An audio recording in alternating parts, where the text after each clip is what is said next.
Hello বন্ধুরা, welcome back to my channel. কেমন আছো তোমরা? আশা করি সবাই খুব ভালো আছো আর আমরা খুব ভালো আছি। তো গুড মর্নিং সবাইকে। তো আজকে কিন্তু উঠতে অনেকটা দেরি হয়ে গেছে, আর সকালবেলা উঠে আমার ঘরে যা পরিস্থিতি থাকে, কাজের যা হুটপাট থাকে, তো সেটা তোমাদের সাথে শেয়ার করবো। তো নতুন ভিউয়ার্সদেরকে রিকোয়েস্ট, প্লিজ আমার পুরো ভিডিওটা স্কিপ না করে দেখো। যদি ভিডিও ভালো লাগে তাহলে অবশ্যই চ্যানেলটা সাবস্ক্রাইব করে আমার পাশে থেকো, আমাদেরকে ভালোবাসা দিও। তো চলো, আজকে অনেকটা দেরি হয়ে গেছে। এখন কি করব, কোথা থেকে শুরু করবো, কি করবো বুঝে উঠতে পারছি না। আর আজকে কিন্তু উঠতে দেরি হওয়ার কারণ হচ্ছে, কাল রাতে এতটাই মাথা যন্ত্রণা শুরু হয়েছিল যে মানে কি বলবো, খুবই মাথা যন্ত্রণা শুরু হয়েছিল। তো যার কারণে আজকে উঠতে দেরি হয়ে গেছে। তো এখন সমস্ত কাজ শুরু করব। এখন বাজে হচ্ছে ঘড়িতে সোয়া 8টা 20 বাজে। তো 8টার সময় উঠেছি, উঠে ফ্রেশ হলাম। তো এখন হচ্ছে কাজ করব। আর আমার ছেলে আর আমার বর গেল হচ্ছে জল আনতে, ঘরে একদমই জল নেই। তো জল আনতে গেল। তো চলো তোমাদের সাথে ভিডিওটা শেয়ার করি, দেখতে থাকো। তো সবার প্রথমে তোমাদেরকে দেখাই আমার মাথা ব্যথা কালকে হওয়ার কারণ। এত পরিমাণে গরম, সবাই জানো, সবারই একই অবস্থা। তো কাল রাতে বাবা এত ভারী এটা, ইস না। কাল রাতে এই পাশে বাড়ি একটা দাদা ইলেকট্রিকের কাজ করে, তো ওই দাদার সাথে সম্পর্ক আমাদের খুব ভালো। তো সেই দাদার কাছ থেকে এই ফ্যানটা নিয়ে এসেছিলাম। তো এই ফ্যানটার এত পরিমাণে আওয়াজ, হাওয়া তো খুবই সুন্দর, কিন্তু এত পরিমাণে আওয়াজ, যে আওয়াজে আমার মানে শব্দতে আমার এমন মাথা ব্যথা ধরেছে কিছুক্ষণের জন্য, মানে আমি এতটাই অসুস্থ হয়ে পড়েছিলাম যে কি বলবো। এই এই ফ্যানটার আওয়াজে ব্যথার ওষুধ খেয়েছি কোনো রকম করে, খুব কষ্ট করে রান্না করে ছেলেকে খাইয়ে, হাজবেন্ডকে খাইয়ে, নিজে খেয়ে তারপরে কিচেনটা কোনো রকম ক্লিন করে শুয়ে পড়েছিলাম। তো এটার জন্য কালকে আমার মাথা ব্যথা শুরু হয়েছিল। তো যাই হোক, তো এই যে সব আমার ঘরের অবস্থা দেখো, সকালবেলা এই অবস্থা হয়ে থাকে ঘরটার। এই যে দেখো। তো এখানে হচ্ছে কাপড় ধুয়ে রেখেছি, এগুলো গোছানো হয়নি, ওগুলো গোছাবো। এখনো বিছানা তোলা হয়নি, এই যে বিছানাটাও তুলবো। আর এই জায়গাটার অবস্থা দেখো। এই যে আমার বর এই রাতে যতটুকু টাইম থাকে ততটুকু টাইম এইটুকু জায়গা খুবই অবস্থা খারাপ করে রাখে। তো এই অবস্থা ঘরের। এখন এই যেগুলো কাজ করবো। তো ঘড়িতে কিন্তু দেখতেই পাচ্ছ 8টা 20 বাজে।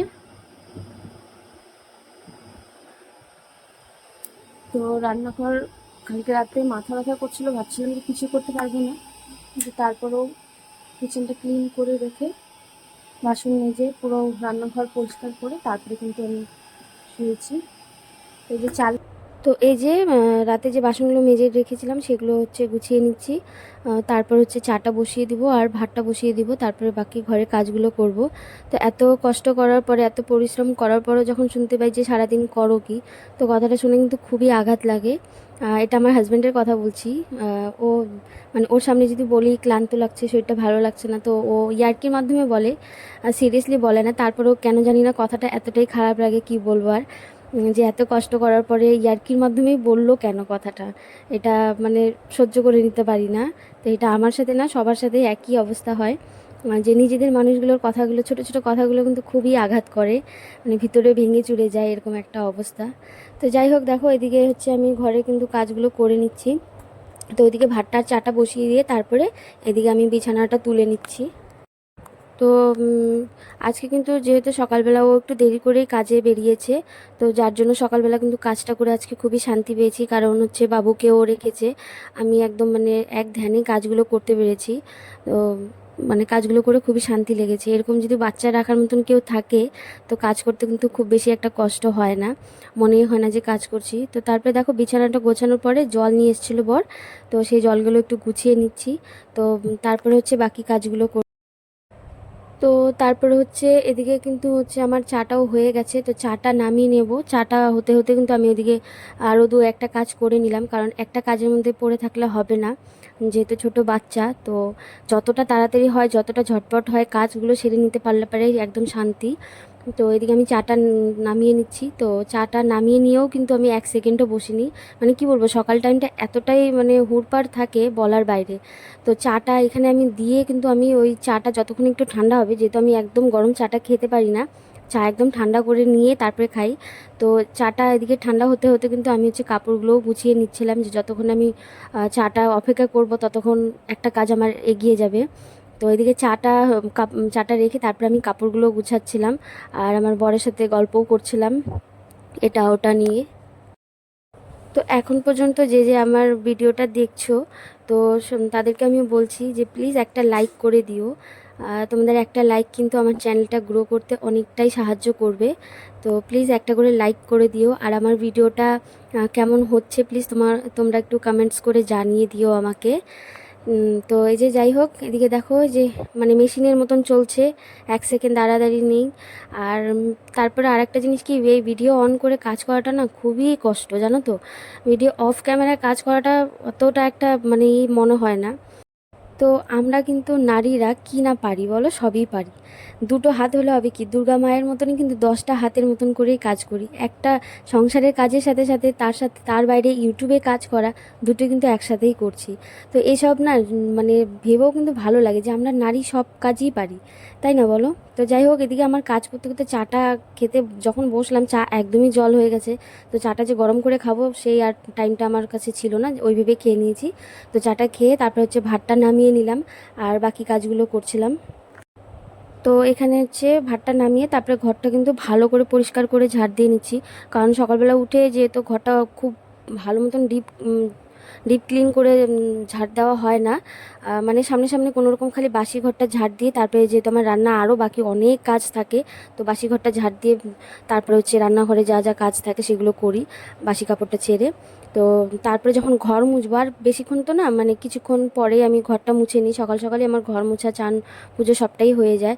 তো ঘরটা খুব সুন্দর করে পরিষ্কার করে ঝাড়ু দিয়ে নিলাম। তো তারপরে এই যে দেখো, আমার ছেলে কোনো কাজ করব, ও আমার সাথে সাথে কাজ করবে, আর এই জিনিসটা ওকে করতে না দিলে তাহলে আর আমি কোনো কাজই করতে পারবো না, ওটা ওকে দিতেই হবে।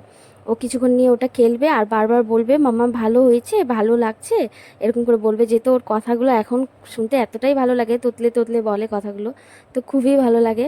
তো ওকে ওটা দিয়ে কিছুক্ষণ ওকে খেলতে দিতে লাগবে, তারপরে গিয়ে আমি কাজ করতে পারবো, না হলে পরে আর কোনো কাজ করতে পারবো না।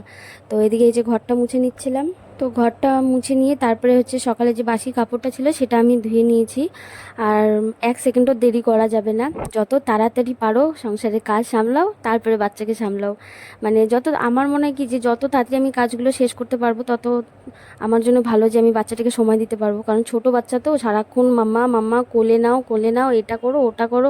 আর তার মধ্যে গরমের যা অবস্থা, বাচ্চা এত বিরক্ত হয়ে যায়। বাচ্চাকে যত পেট ভরে খাইয়ে রাখো, যতই ভালো মতন রাখো, যতই গাড়ি খেলনা যাই দাও, তারপরেও বাচ্চার একটা খ্যানখ্যানানি ভাবটা যায়ই না। তো যাই হোক, ওদিকে কিন্তু আমার কাপড় ধুয়ে স্নান হয়ে গেছে। তো এখানে এই যে পুজো দিতে বসেছি। তো এই পুজো দিতে গেলেও কিন্তু ওকে হচ্ছে কাশিটা, যে কাশি বলে ওটাকে, হ্যাঁ কাশি বলে মনে হয়, তো সেটা ওকে দিতে লাগবে। ও ওটা বাজাবে আর আমি পুজো করব। তো ওখানে গিয়েও ও দুষ্টুমি শুরু করে দিয়েছে, ওই কাশিটা হচ্ছে খাটের নিচে ঢুকিয়ে দিয়েছে। যেহেতু আমার ঘরে একদমই জায়গা কম, তো দেখতেই পাচ্ছ যে আমার খাটের সামনেই হচ্ছে আমার ঠাকুরের আসন। তো এই পাশে কিন্তু আমরা মাথা দিয়ে ঘুমাই। তো এই যে আমার এখানে পুজো হয়ে গেছে। তো আজকে কিন্তু রোদ সেরকম একটা উঠেনি, কিন্তু এত পরিমাণে গরম ছিল, মানে রোদ যতটা উঠে সেরকমই গরমটা ছিল। তো দেখো এই যে মানে ঘর গোছানো থাকে না কোনো সময়ই, যতই গোছানোর চেষ্টা করো, তো এই যে কিছুক্ষণের জন্য এই অবস্থা। তো তারপরে কিন্তু আমি এখানে হচ্ছে আমার খাবারগুলো রেডি করে নিয়েছি, যেহেতু ওই বাড়িতে আমি যাব। আজকে হলো ওখানেই সারাটা দিন থাকবো, যেহেতু দুদিন ধরে এই বাড়িতে ছিলাম। তো বাচ্চাটা খুবই মানে বিরক্ত হয়ে গেছে, ও একটু খেলতে পারছিল না। আচ্ছা খুলবে, আসো। বাবা কাজে গেল না। তো এই বাড়িতে চলে আসলাম, এসে আগে বাবুকে খাওয়ালাম, কারণ ওই বাড়িতে ওকে খাওয়াইনি। আর আজকে যেহেতু রোদ কম আর গরমটাও কম, তো তার জন্য ওই বাড়িতে আসলাম। আর গরমটা যেদিন বেশি থাকে ওদিন ওই বাড়িতেই থাকি। তো এসে দেখি এই বাড়িতে কেউই নেই, খালি দিদি আছে, বাকিরা যে কোথায় গেছে জানি না। দিদি গেল ছেলেকে স্কুল থেকে আনার জন্য। তো এখন এখন বাজে হচ্ছে 11টা। তো আজকে ওয়েদারটা বেশি একটা রোদ নেই, ভালোই। তো ভিডিওটা আর বেশি বড় করলাম না, পুরো দিনের ভিডিও করতে গেলে অনেক বড় একটা ভিডিও হয়ে যায়। তো যতটুকু সম্ভব অতটুকুই আমি ভিডিও করে দিচ্ছি। আর এই গরমে না ওই ক্যামেরা অন করে কাজ করা খুবই কষ্ট। আর তার মধ্যে বাচ্চা মানে থাকে না। হুম, জল খাবা, দাঁড়াও। তো এর জন্য যতটুকু করে পারছি তোমাদের সাথে ভিডিও, ছোট ছোট করে ভিডিও করছি, কারণ বড় ভিডিও সবাই দেখতে কিন্তু পছন্দও করে না। তো তার জন্য মানে যতটুকু হচ্ছে সম্ভব অতটুকু করেই ভিডিও বানাচ্ছি। তো সবাই একটু সময় বুঝে একটু টাইম ম্যানেজ করে একটু ভিডিওগুলো দেখো, কেউ স্কিপ করে দেখো না। আর নতুনদেরকে আমি বলছি যে প্লিজ চ্যানেলটা সাবস্ক্রাইব করো, পাশে থেকো, সাপোর্ট করো। তো আর হচ্ছে আমারও যদি সাপোর্ট তোমাদের লাগে তো কমেন্ট বক্সে জানিও, আমিও কিন্তু সবার চ্যানেলে গিয়ে সাপোর্ট করব। তো আশা করি আজকের ভিডিওটা কেমন লাগলো তোমরা কমেন্ট বক্সে জানাবে। তো চলো আজকের মতন ভিডিওটা এখানেই শেষ করলাম, তো দেখা হবে আবার নেক্সট ভিডিওতে। তো সবাই ভালো থেকো, সুস্থ থেকো।